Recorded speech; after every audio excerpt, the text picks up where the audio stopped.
आपण दाखवतोय तो आनंद आश्रम, अर्थात धर्मवीर आनंद दिघे साहेबांचं हे निवासस्थान. थोडं मॅग्निफाय करून त्यांच्या घरातला आतला भाग मी तुम्हाला दाखवतो. खूप जुन्या आठवणी आहेत. मी ठाणा सिव्हिलला इंटर्नशिप करत असताना दिघे साहेबांना आम्ही प्रत्यक्ष भेटायचो.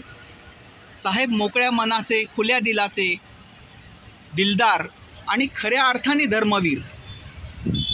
आनंद आश्रम आपण दाखवतोय आणि त्याचं बांधकामसुद्धा आपण दाखवतो. हे बघा, आपण जवळून पाहतोय किती दर्जेदार हे बांधकाम आहे आणि जुनी वास्तू. व्हिडिओचा पर्पज असा की हे नवीन पिढीपर्यंत पोचावं, नवीन पिढीपर्यंत दिघे साहेब पोचावेत, दिघे साहेबांचं कार्य नवीन पिढीपर्यंत पोचावं, की त्यांनी जो त्याग केला, जनतेसाठी लढले, ते जनतेसाठी होते. त्यांचं आयुष्य खाजगी नव्हतं. खऱ्या अर्थाने ते लढले, झुंजले. आमचे स्वतःचे अनुभव आहेत. स्वार्थी, वैयक्तिक, संकुचित कुठल्याही भूमिका न ठेवता ते निव्वळ निस्वार्थ आयुष्य जगले, लोकांसाठी जगले, समाजासाठी जगले.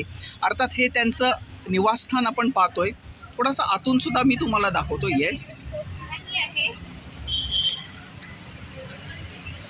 जरूर दिघे साहेबांचं कार्य लोकांसमोर पोहोचावं, दिघे साहेबांचा आदर्श तरुण पिढीने बाळगावा.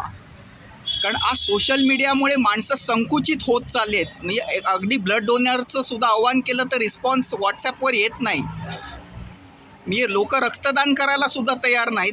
अशा परिस्थितीत स्वार्थी, भेकड, संकुचित समाजात दिघे साहेब जरूर व्यक्तींनी लक्षात ठेवावे. दिघे साहेबांचा आदर्श नवीन पिढीपर्यंत पोचावा आणि पोचत नसेल तर आईवडिलांनी खास त्यांच्या मुलांना आनंद दिघे साहेबांचे किस्से सांगावेत.